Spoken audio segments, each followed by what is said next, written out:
thing with grief is when we experience any kind of loss, whether it's a normative loss, unexpected developmental loss, or a traumatic type of loss, which the pandemic has been like created this elective type of grief where we across the world, globally, we're all experiencing these intense types of grief reactions. And those grief reactions really look different for each of us. They're like a fingerprint, right? And so much of it is based on our past experiences. What we've learned and how we've learned to be able to respond, that comes from our family, that comes from society, cultural, spiritual, familial types of rituals and practices and beliefs. The intersection of all those really come into play.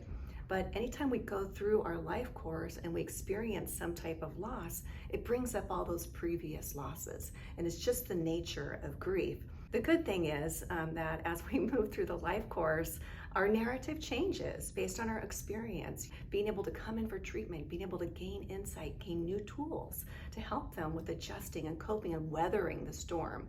It's very normal for whatever has happened in the past to come up when you're experiencing grief. It's just what happens. It's part of the process.